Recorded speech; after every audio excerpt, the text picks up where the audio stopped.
In the Fuzzy Memories podcast, we celebrate the good, the rad, and the fugly of the 80s and 90s. We're three latchkey kids who made it out alive. And in each episode, we break down all the culture that popped, 1 year at a time. Whether it's the birth of legends... I'm Lyme disease free today, and I have Whitney Houston and MTV to thank. Or audacious moves. Imagine also the poor Golden Gate Bridge. You turn 75 and people have a party on you. Yep. I don't want that. Or even confusing PSAs. And the stop, drop, and roll. I mean, I assumed Yes. as an adult I would catch on fire weekly. All the time! We've got a take that will make you laugh. We've also got thoughts on all sorts of random phenomena and the most unmitigated of golf. Why sharks can't be trusted, people can't be trusted, and rivers can't be trusted. It's collusion. Of the highest degree. Uh-huh. You were counseling me to start my remarks with, first of all, bitch. Everyone in that room would have snapped to attention. It's going to be basically coffee lids, shark revenge, and then maybe like Matt Getz. God, we need to do something about him. Join us every other Wednesday to celebrate the hits, the misses, and the misfits of the weirdest decades. If I could tell my 14-year-old self from 1990 that I would be eating in a Cheesecake Factory in Beverly Hills. I'd be like, we did it. We did it, Joe. We did it. Listen and subscribe to Fuzzy Memories on Apple Podcasts, Spotify, and your favorite podcast platform.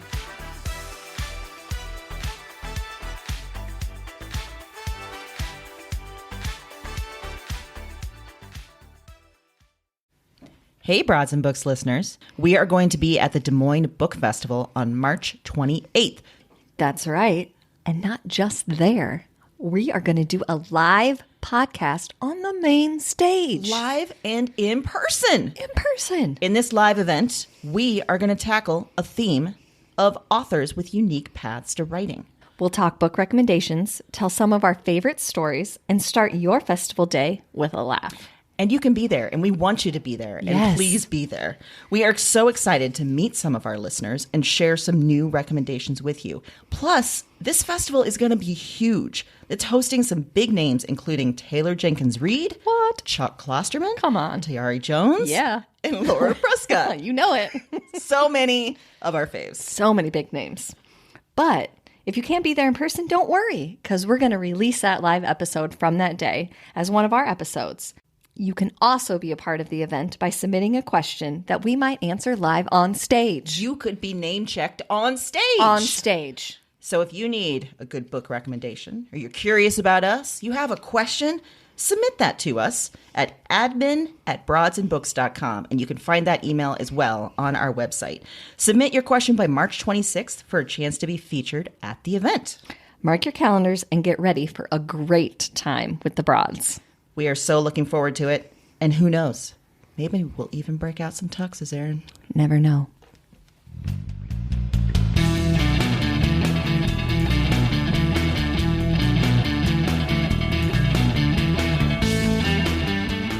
Hello, and welcome to Broads and Books, the podcast with one unique theme, 4 hand-picked book recommendations, and 2 broads. I'm Amy. And I'm Erin, and this is episode number 51, for better, for worse. I prefer for better. Does that make me selfish? No, I like for better. Okay, yeah. But yeah. some of our picks this week delve into the They're for really worse. about the worst. Yeah. Yeah. And not just romantic relationships. No, we kind of talking about expanded it relationships. to the worst part of relationships. Relationships gone bad, you might say. Yes. Yeah. Relationships that are really testing the worst part. Whether or not It's like, they're oh, vows. you vowed that? Well, let's check this Let's out. just see how far it goes. Exactly. Yeah. Let me just test the boundaries of your vows. Which sounds like every marriage. it does. Just kidding. So, speaking of relationships, Yeah. for better, for worse relationships, is there a fictional character that you could never be in a long-term relationship with? I don't know about you, but like we've talked about classics that were taught in school.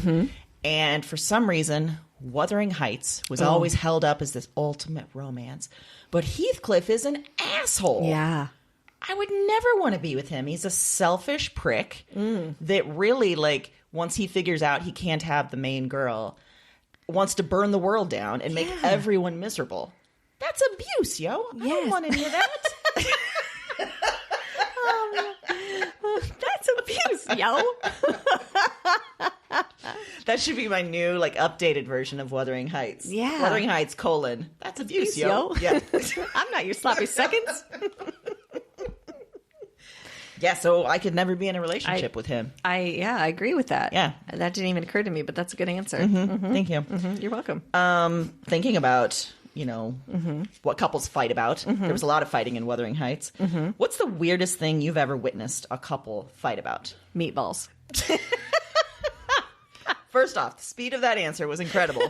You had that ready to go. Yeah, meatballs. Meatballs. Okay. It was a particular argument about whether or not this one of the people in the relationship, whether that was his favorite meal or not. We were invited over to celebrate a birthday. Oh, so this is a couple and you were at their house. Oh, shit. Okay. They're not together now. Oh. Maybe I should cut to that real quick. Yeah, that's good to know. But there was a fight about whether or not meatballs were his favorite dish. Because I will tell you, the meatballs that were served were terrible. So I don't know if it was an embarrassment on his part to be like, well, no, these meatballs are my favorite. And she was very upset. She's like, I made your favorite dinner because it's your birthday. How many other people were there besides them and you and Mike? Me and Mike. Oh, no. So to this day, Mike and I really can't eat meatballs without losing it a little bit. And then being like, these are not my favorite meatballs. How, heated did it get in front of you?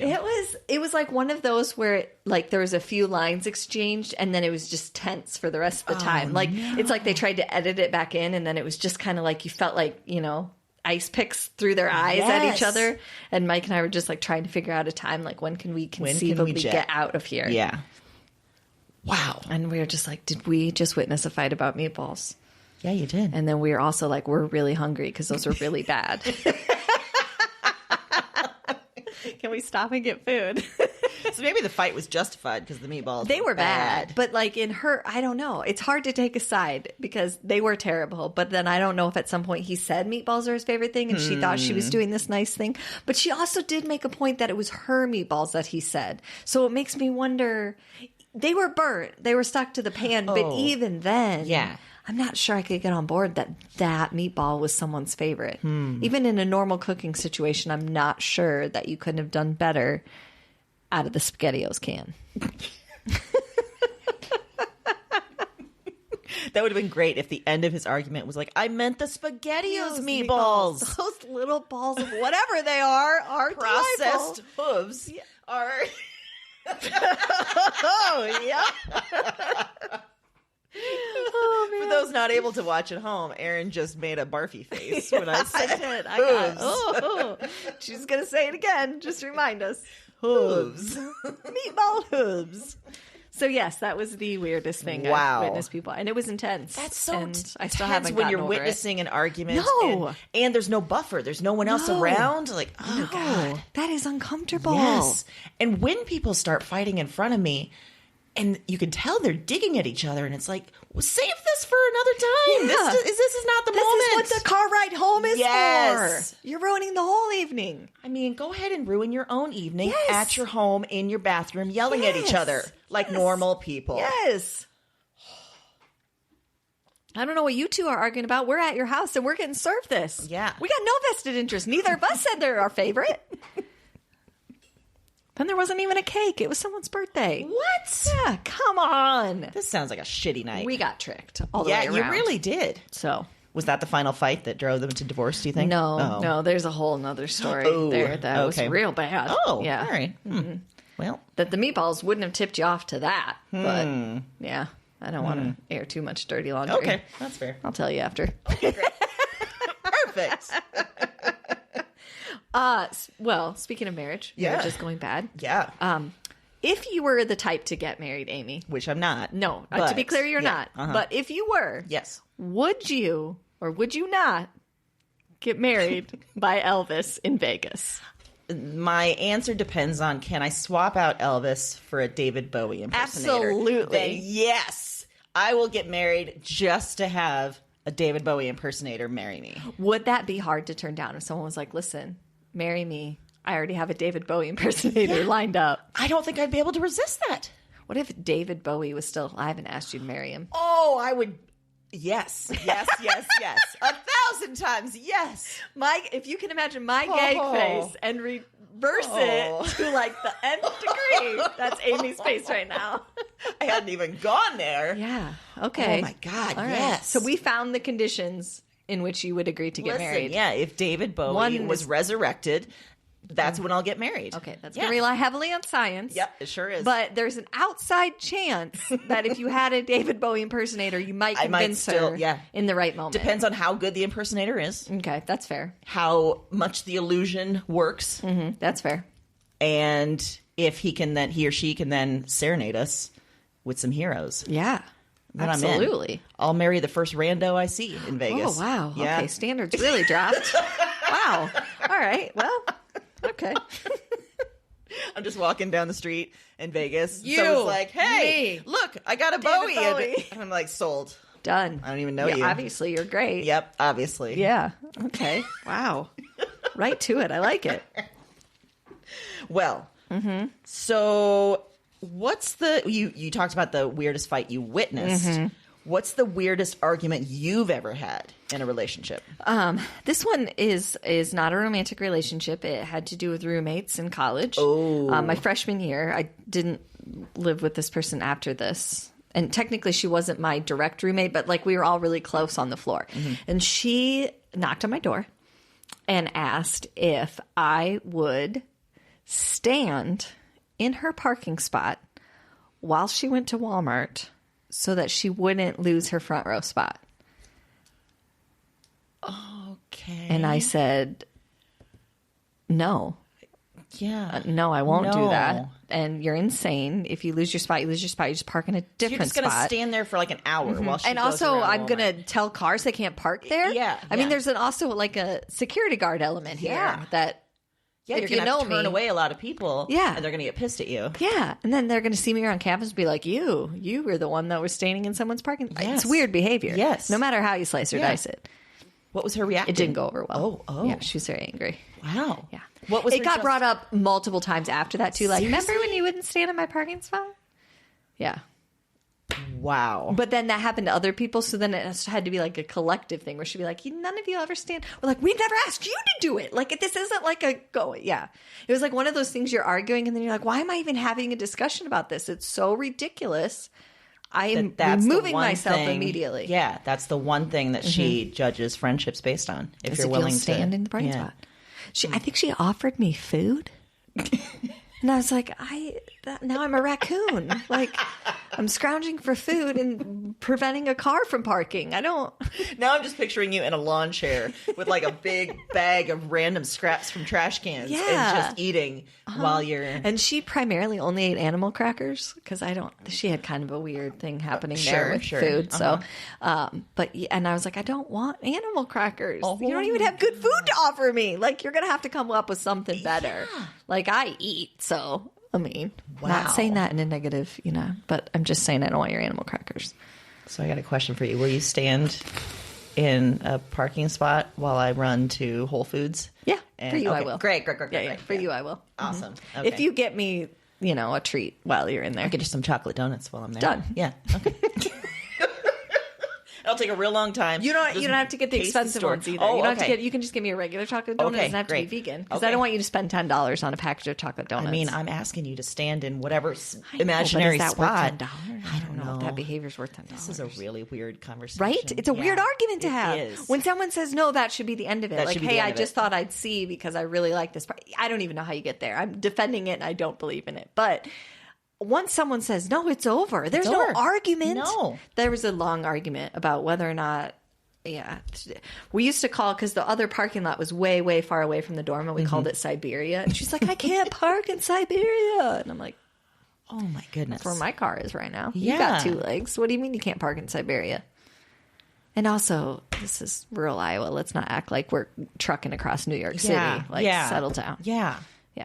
Okay. Yeah. So Well, that was on that note, yeah. hey, you mentioned Siberia, and I've got a pick that deals with Russia.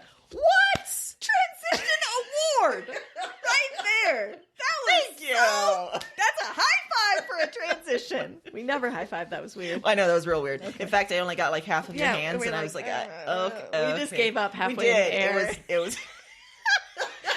like, this isn't working. We can't. Abort. Why are we touching? Exactly. Like, why are we? I'm looking at you this whole time. Why do we have to touch? It's Russia. Oh, Settle jeez. down. Oh boy. All Okay, right. so for fiction picks. Yes. Thinking about relationships gone bad.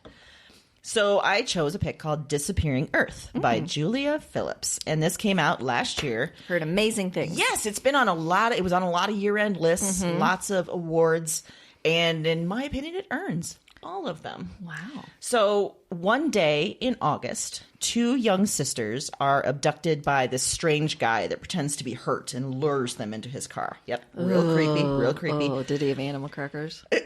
I'm just kidding. Sorry. He had Russian animal crackers, and he was like, "Yeah, that's come on worse. in." Okay. Yep. So over the next weeks and then months, police investigate, but nothing happens. And this kind of seems like a pretty standard setup for a mystery or a TV procedural or something. But the location is Kamchatka, which is an extremely remote part of Russia, actually near Siberia. It's a peninsula that's extremely rugged. There's volcanoes and forests and tundra, and it's super beautiful. The people who live there are indigenous tribes, including this reindeer herding tribe, and people who also consider themselves Russians. So what's interesting, in this peninsula, there's a bunch of tension between the two, between the native population, the, sort of usurpers, colonial, that kind of thing. So the location is super fascinating, and especially to me, I've always been kind of fascinated by Russia. I don't know what it is. Maybe growing up sort of during the tail end of the Cold War, I've just been always fascinated. But what's even better and more interesting about this book is the structure. Every chapter is a new month after the disappearance, and it's a new character.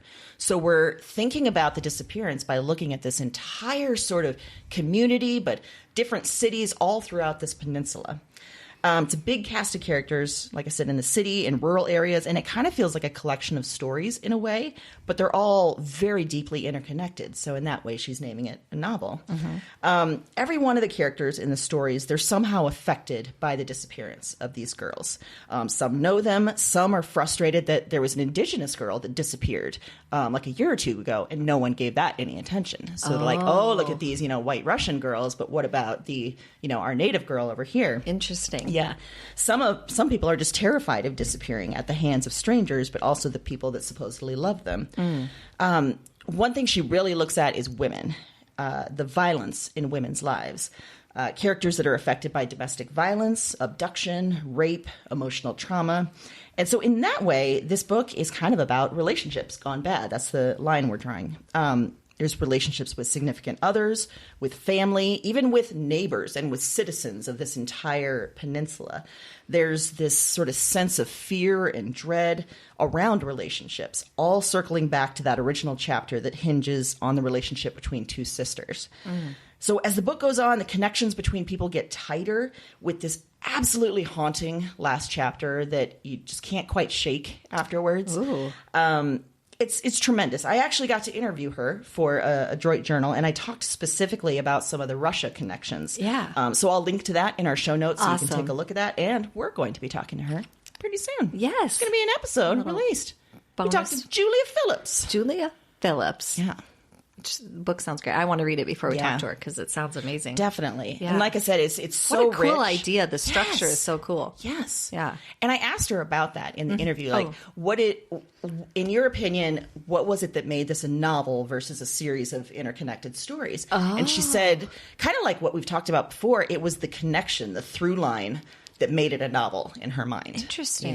Yeah. Yeah, that's a good question because a lot of that kind of structure you might see like in a short story collection or Olive Kitteridge books comes to mind when you talk about it like that. But that's interesting. Yeah. Very cool.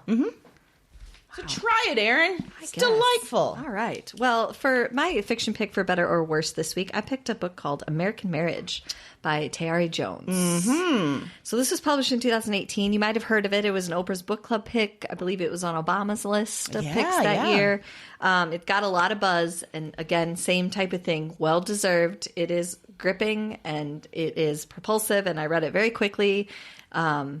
It's difficult, but it's also really interesting, all of the threads and comments that she pulls up. So I picked it for this theme because this idea of maybe a relationship going bad, or more so I thought about it at not being at its best, or what happens when something that seems good gets tested by a circumstance that like no one could predict. So you're in the for better, but suddenly this new situation. Yes, exactly. So Roy and Celestial are a newly married Black couple starting out in the New South. They're trying to figure out how to make their marriage work. They've been married like going on a year, I think. And, you know, they're taking both their own experiences from watching their parents, which were two very different couples, and trying to figure out how to, you know, what their next steps are, having kids, all that kind of stuff. And so they're actually visiting Roy's family, and he is falsely accused of a crime while they are staying at a hotel there.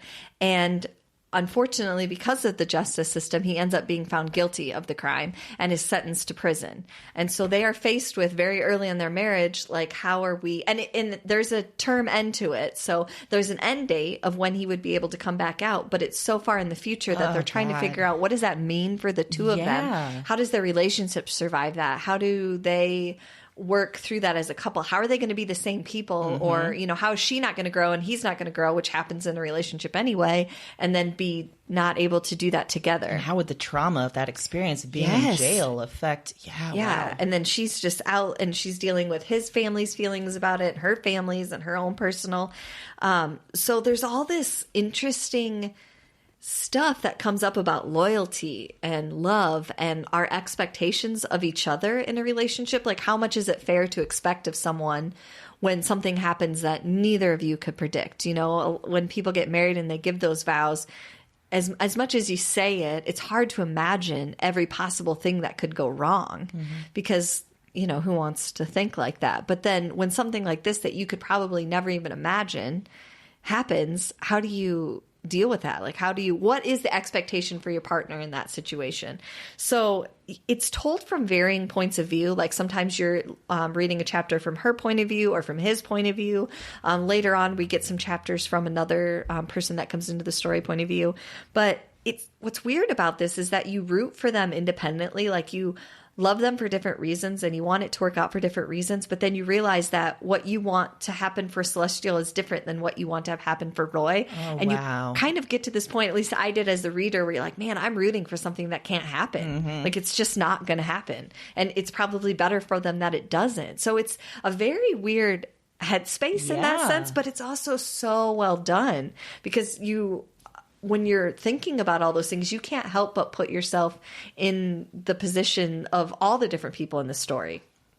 So it's really deep. It's really complex. It's really layered. There's a lot of things in there about being married. There's a lot of things in there about just friendships. There's a lot of things in there about being a parent, about being in a relationship and what is a deal breaker in a relationship and what isn't. Or on the flip side of it, when as a good partner or someone that really loves someone, does that love always look the same?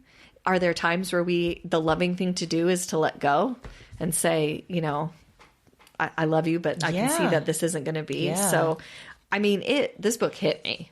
You just, by the end, you're just kind of, gasping for air almost. It's just such you feel very deeply for the characters, I would say. Yes. And it's wonderful. I loved it from beginning to end. Wow. So it's written beautifully.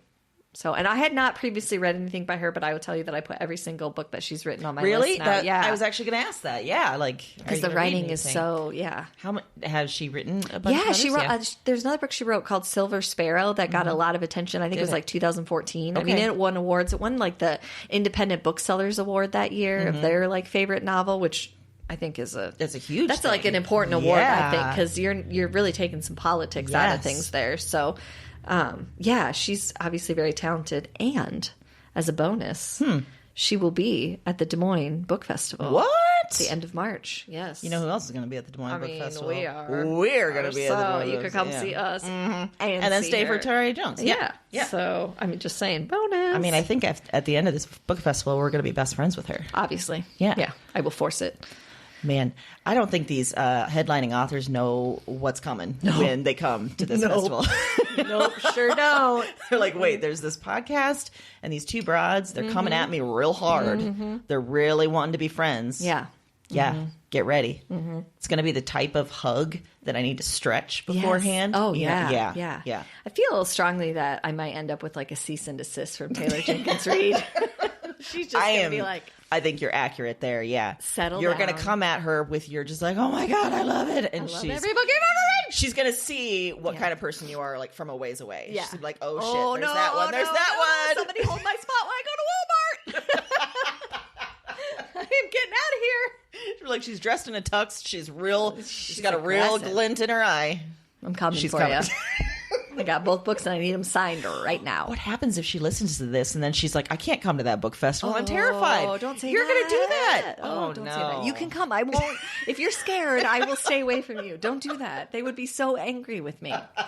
Oh, plus I think you signed a contract. So Yeah, that's probably true. So, get into that well, kind of too fight. bad. Yeah, no, you don't want to do that. No. Wow. Anyway, great book. Yeah. Put it on your list. Okay. Get to it. Excellent. Yes. Well, my nonfiction pick is actually about the relationship kind of with yourself and with your body in particular. Look at you. I chose the book Anti-Diet, Reclaim Your Time, Money, Well-Being, and Happiness by Christy Harrison. This came out, I believe, on Christmas Day of last year. It's been out just a month perhaps. And if you remember back in episode 15, we recommended The Fuck It Diet by Carolyn Dooner. I actually think the two of these work beautifully together. Okay. You and I have kind of talked about this Yes. too.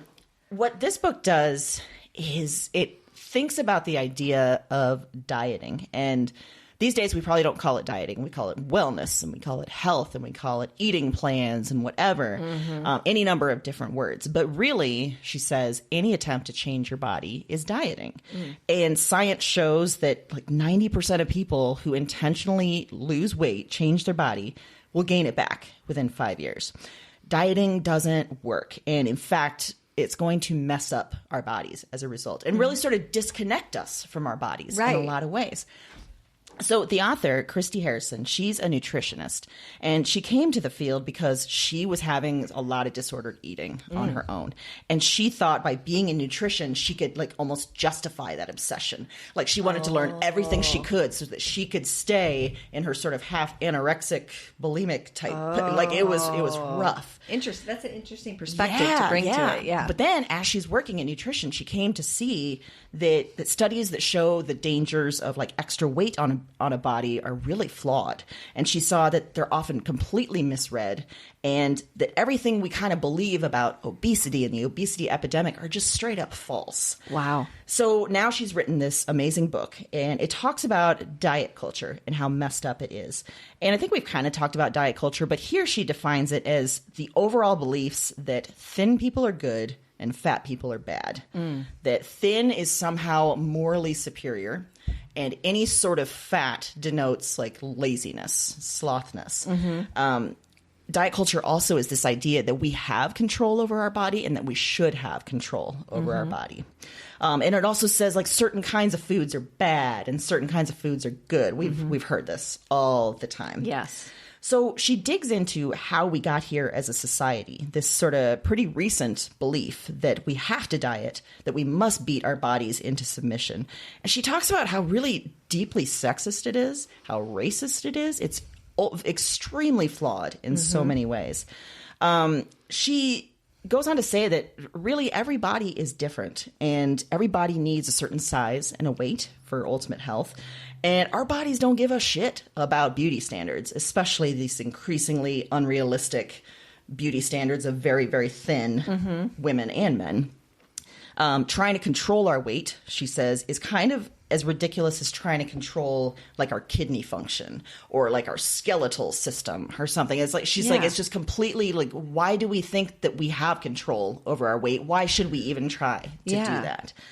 And it's really messing up our relationships with our bodies. So what I love most about this is just in the title. She shows how dieting, this idea of trying to change ourselves, is a life thief. And I love that idea. Yeah. She says it robs us of so much time, so much money, of happiness. And it makes us, especially women, just obsessed with calorie counting and the size of our stomachs. And so we're focused on this, and we have less time to focus on the things that are really important. And we're not spending time trying to follow our passions or to change the world in any way. You know, we're so obsessed about how flat our stomach is or not flat. So I liked this because I think reading this can improve your relationship with your body. Like, you can feel more absolutely. whole, you know? And like I said, I think the combo of this and the Fuck It diet they've kind of transformed the way I think about my body. It's really been different after reading these. And it makes you look at what you're prioritizing in your life and how free you can be without trying to control all of this.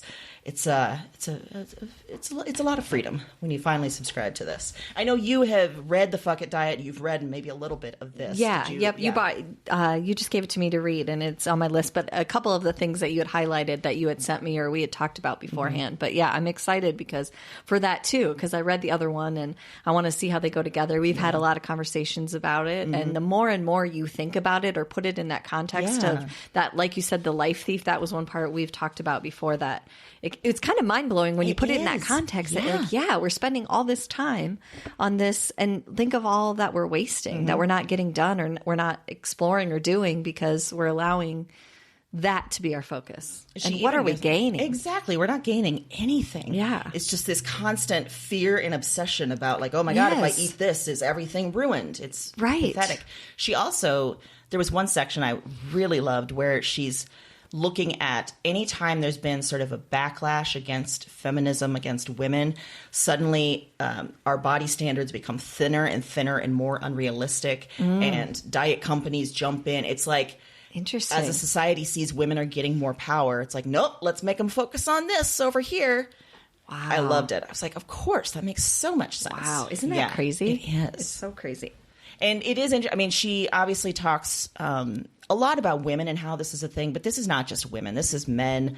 I think increasingly we all feel like, well, shit, if we have a few extra pounds, then we're a terrible human being. Right. Yeah. It means something else about us instead of just that's what our body is. You know, like you said at the beginning, it indicates some kind of like being sick or being lazy or being, not being healthy or whatever. When really you should just be like, hey, my body keeps me alive, and that's pretty great. Yeah. And if it needs to carry some more weight, fantastic. Yeah. I'm going to enjoy some extra time watching some Netflix. Exactly. Or doing something a little more productive. If you want. No judgment. No judgment at all. And you know what? I argue that watching Netflix is productive. I think it is. Well, we have to keep up on pop culture for this. We do. So it's just a disservice if you're not doing it, Amy. God, you're right. It's like it's homework, really. It is. What it it's is. Homework. Yep. Research. Yep. Yeah. Exactly. Well, my nonfiction pick has a little bit to do kind of with what you were talking about at the beginning, but it's called Men Explain Things to Me by Rebecca Solnit. I've never read this, but I've loved this title so much. Yeah. So this book is actually published in 2014, but it's the flagship essay in the book is called Men Explain Things to Me. So it's a collection of essays that she published. She originally published that essay much before 2014. And it got kind of, it came out and then the term mansplaining came out. Yeah. And she says in the book that some people credited her with that. She didn't come up with that. It just happened to come out around the same time. So because this essay took off, then sometimes people credit it to that. But to me, the reason I picked it for this episode, for Better for Worse Relationships, is because a lot of times to me, when relationships go bad, it comes down to communication and not listening, not caring about another person's point of view, not having any respect that they might have their own thoughts and feelings about things. And she really kind of explores that, particularly in this first essay, Men Explain Things to Me, because she has written a ton of books. She is a very, very, very, very smart lady and has done tons of research. She knows a lot about history and societal concepts. Very smart, very well educated. She explains situations where she has had men say, no, that's not true, and then try to explain to her the very philosophies that she already knows and was trying to explain to them. And in one time, a man actually interrupted her to say, oh, well, you haven't read this book. Explain the book. And then she said, that's the book I wrote. So, like, literally, that's the book I wrote. So, yeah. So, but to me, and she puts it in this context that there's this really interesting perspective on gender wars going on there. And then she said, not to say that women don't do the same thing they do. It's just by and large, it seems to happen in this other gendered way. And so a lot of the other essays in the book deal with that as well. There's an essay about marriage equality in there where she takes this very interesting stance that marriage equality became synonymous with gay marriage as opposed to the idea that two partners in a marriage should be equal, which is where the idea originally came from, was that like when a man and a woman get married, there used to be this idea that like the man, that was property. Yeah, he was getting property. yeah. And so she cites some resources and a couple pastors that had done same-sex marriages and said, I actually enjoy doing those because most of the time they come in as a partnership. I don't have to go through the work of making sure that they're both on an even playing field. So that is a very interesting dynamic she brings up in that essay.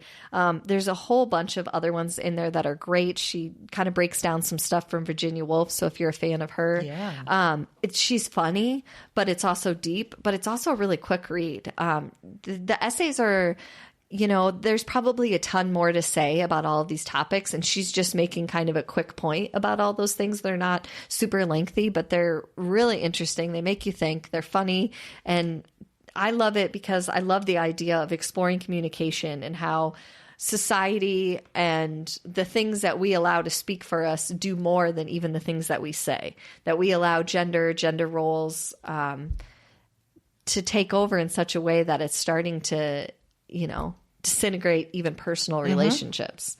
So I thought, if there's ever a way to ruin a relationship, it's by communication. Oh, I was going to say it was by considering women property. Well, that too. Yeah. That's that's going to go bad. Yeah. That's very true. Yeah. Can you even imagine if you were Mike's property? First of Ew. all, no. I mean, what is it? Does that include a return policy? Like, what? No, I can't. It's a no return policy. No. Yeah. No. Yeah. Wow. It's a lot to think about. Yeah. He'd have to pay for routine maintenance for whatever you do with other property. Right. Have to. Yeah. Would you have to insure? Well, You'd probably have to insure you. Well, yeah, that's true. Yeah. I wonder what your price would have been. Yeah. Would have been like And then 6 goats and 2 cows and 7 bags of animal crackers. 7 bags of animal crackers and this old shoe. She's defective. This one, not quiet. So we'll give you a discount. she's a mouthy one. Yeah.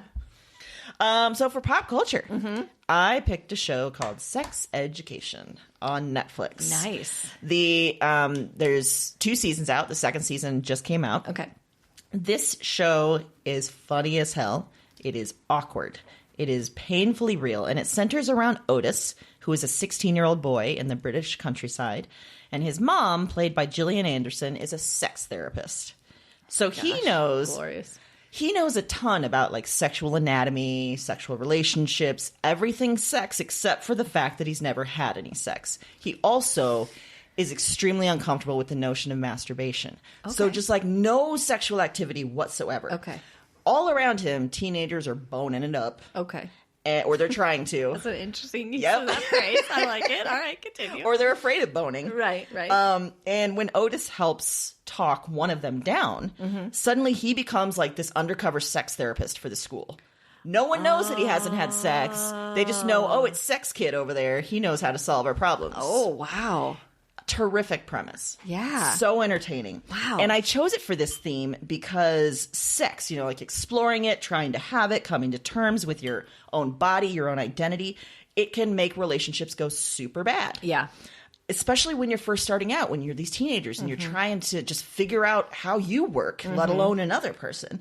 And so many of the teens coming to Otis are trying to fix their relationships with whoever they're dating, with themselves, with their bodies. They're uncomfortable with their bodies. I don't know why I keep like trying to, every time I say bodies, it looks like I'm rubbing my boobs. I'm not trying to. No, it's more like a robot. Like, yeah, like a robot wipe sort of. My body.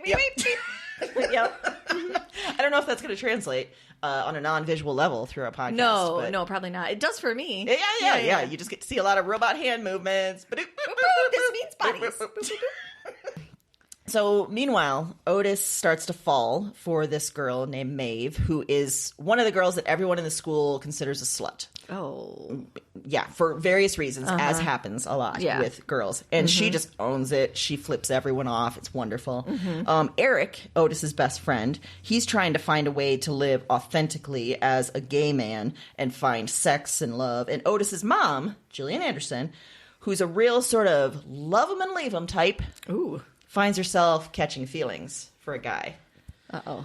So I love this show. And honestly, I wish we had something like this when we were growing up. Oh. This would have answered so many questions about a lot of things. But also, remember, we grew up pre-internet. We couldn't really research stuff, sexual stuff.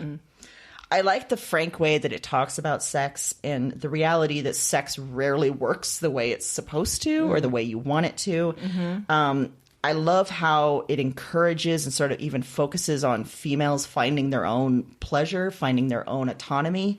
I think it would have made a lot of us struggling with things feel a little less alone, you know? And like I said, Gillian Anderson, Agent Scully herself. Getting it. She's a randy mom who tries to talk to her son about masturbation regularly. She's crossing all sorts of boundaries with her son, and it's delightful. And yeah, it's wonderful. Check it out. Sometimes I wish that you wrote copy for TV shows. Boning it up, and he is a randy mom. I should. Yeah. Who will hire me to do that? No one. No one. You're right. Yeah, no one. I just want you to rewrite them for us. Okay. Yeah, it's just a personal. Definitely. Maybe I shouldn't say no one. No, I think you're right. No one. Maybe you could get like one of those things that gets popular, like on Seth Meyers. Like you come out and just do like rename like the shows. My take on Yes. Okay. I mean, anything that gets me to Seth Meyers. That's what I thought you'd be excited I'm about. all for it. Right? Yeah. Well, I took a darker turn on pop culture. Okay. And I actually had a backup because I was worried that you might pick the same one. Oh. So relationships going bad made me think of a movie that Mike and I just watched recently called Marriage Story. Oh, shit. Yeah. Oh, I didn't even think about that. That's an excellent choice. Yeah. 2019. Yep. Amy's seen it as well. Adam Driver, Scarlett Johansson. They're Both a couple. of them dreamy. Charlie and Nicole getting a divorce. Yeah. And the viewer has a front row seat to the unraveling of their relationship as they're trying to go through the divorce process. So they start out as a couple that they're still basically friends and they want to keep it that way, especially for their son.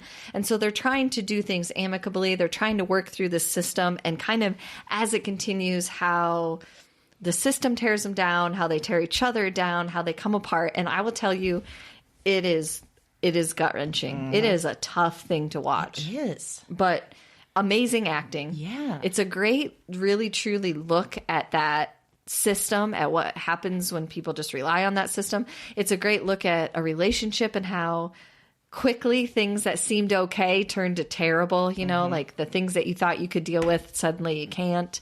And how quickly we lose sight of like what we actually, the feelings maybe we had for that person. But it was tough. It was real tough. It was, whew. I liked, too, the structure of, like, kind of starting with those almost letters that they're writing to each other. Where it's like, I love Nicole because. Yes. Or I love Charlie because. And then at the end, it sort of brings that back. And, oof. And when I say tough, I'm not trying to tell you not to watch it because I'm obviously recommending it. It's just so real. Just prepare yourself. It's not like it's not humorous. It's not a lighthearted comedy. It's not. I mean, it's dramatic, but it's like an extra level too. I mean, I think anybody that's been in a relationship that hasn't worked out is going to recognize things in this, and that's always hard to look at and think about and put yourself in that position. And you sort of feel your loyalties shift a little bit. Yeah. While still like understanding the other person. And Yes. you see how the legal system just sort of mucks it all up. Yes. Yeah. There's some just wonderful moments in terms of acting and what they're saying, but so hard to watch. But it's worth it. Yeah. Also, that scene where Adam Driver sings. Right? I mean, we love Adam Driver. Mm-hmm. I didn't realize he was a singer, too. That's the thing that he got mad at the, is it the NPR radio host? Oh, the one where he like walked out. Mm-hmm. Because I can't remember I don't remember the host name specifically. He's very popular, but Adam Driver has made it very, been up front in all of his acting career that he doesn't watch himself. He doesn't like to see it back. He doesn't like to hear it back. And he's always been up front about that I could before. totally get that. I'd feel weird. Yeah. Going into interviews, everything. And so he went into this interview and then they played a clip of him singing and he just got up and left. He wasn't angry. He didn't freak out. He just left. Yeah. And never came back. And people were like flabbergasted and were trying to paint him as this terrible person. And a lot of people, he never actually said anything about it, but a lot of other people were like, he made it clear that that's like a boundary for him. Yeah, he set his boundaries. And then you like, broke it and yeah. he didn't do anything wrong. He didn't freak out on the guy or flip a table or something. He just got up and left. I mean, well within his right, I think. And probably he did that to sort of preserve himself so he didn't get upset or he didn't get like... absolutely. Yeah. Who cares if that's what he had to do? And, my problem with it is that more people didn't look at that interviewer and say, have a little respect. Yeah. What were you trying to do? That's an amazing moment when he's singing, but maybe you could just talk about it. Yeah, just ask him about it. Yeah, exactly. So if for nothing else, you need to watch it for that clip and then read that story. And then watch Adam Driver on SNL. It was like 2 weeks, a week ago, 2 weeks ago. Yeah. He is fantastic. So great. So funny. He commits hard. He does. I like Yeah. it. I like It's it. really good. So check it out. Excellent. Marriage Story. Well- on Netflix. Yes. Yeah. Why did you look at me like you didn't know what Because the word for a minute Netflix I was like, is it on Netflix? Oh, And then I okay. was like, no, yeah, it's on Netflix. I thought you were questioning is it called Netflix? Is it? Yeah. Netflix? Netflix. Dang it. Knitflix? What? Huh? Knitting Flexings? Yes. It's on Knitting Flexings. So check that out. Yeah. Yeah. Well, for better or worse. I think we talked a lot about the worst. We did. Relationships But that's gone what bad. we were going for. That's what we were going Yes, for. Yes. So, this episode is done, but we're going to be back. See ya. Well, you can't leave yet. We got to wrap this up. Oh, yeah. Sorry. We're going to be back next Wednesday. sorry. I guess Erin can't wait to get out of here. Sorry. She is sick of this shit. See ya. I'm done. I gave you my picks. I'm out. If Erin can wait until next Wednesday, you can head to our website, broadsandbooks.com, and check out all the recommendations we made in this episode. Also, on that website, or if you subscribe, you get our bonuses. The Broads Talk books with various authors. Amy mentioned we got Julia Phillips coming up, but guess what? We're releasing a bonus with this episode. We sure are. That means tomorrow Yeah. you can get a bonus Get ready for it. related to this theme. Mm-hmm. Mind blown. If you didn't catch up that pop, that was me. That was my mind blowing. And also she gestured like things were pooping. It was almost like dandelion. Just For the record, that's my favorite emoji. The mind blown one. the mind-blown one? Yeah, I that's a didn't good have it for a long time. Then I found it on a separate thing, and it's like all the crazy things coming out of it. It's my favorite. Wow, you've never used that with me. I haven't? No. Oh, well, I'll rectify that. Okay, good. Yeah. Anyway, bonus tomorrow. Lots of other bonus stuff there. Check bet. it out. And because we're consistently giving you great episodes and bonuses, Blowing we your would mind, love, if you will. blowing your mind. We would love a review, even if that review is just the blow in your mind emoji. We will take it. Nothing Erin would mean be- more to me. Yes, Erin would be so excited. If you listen on Apple Podcasts, it's easy. You can do this right in your player. If you listen via other podcast players, head to Podchaser. It's a great way to leave a review and also find other great podcasts that we've recommended. Yes. Or maybe you're like, hey, that was a great episode, but I got another idea. I got something that's going to blow their I got a minds. $6 million idea. Ooh, $6 million man? Is that a show? Yeah, that was a it. show. Okay, Yeah, sorry. that was it, Wow, yeah. wow. All right. Woo, that was in the recesses of Lee my brain. Majors. Yeah. Oh, there it is. Okay. Wow. If you got a Lee Majors level Yeah, you idea, do. you send it to us. We will knock it out of the park. I wonder what Lee Major says these days. Am I dead? Probably dead. But we're not dead, and you No. can find us on... This ending has been so rough. We cannot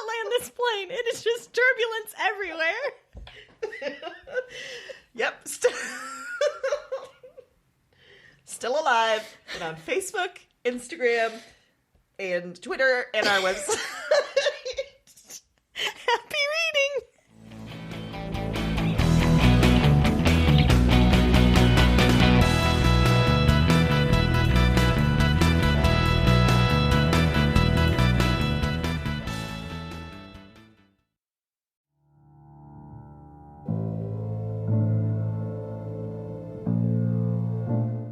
I'm up again. Same night, another dream. Before trying this recording thing, I didn't remember much of anything of these dreams. I didn't remember much from any of the women. And one night of doing this, and it's broken things open. The dreams they're in me, and they're coming out of me, and To me, I am not broken. I am the most whole, most real. cause their despair. I wait for the word. Witch. Look at the mad woman in her cage. She was a woman with holes inside her. That was the heaviest factor, the final evidence, the heart of the issue. Somehow, you understand this. You hear me. Wherever you are, whatever this is, you... This isn't a dream journal anymore. It's not. It's just fact. Because now this is some sort of record. What are these dreams? Maybe there's a better question. Who are these women?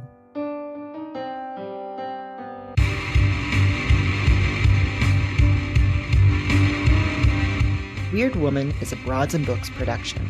All 9 episodes are available January 10th. Listen and subscribe to Weird Woman on Apple Podcasts, Spotify, and your favorite podcast platform. That's WYRD Woman, wherever you listen to podcasts.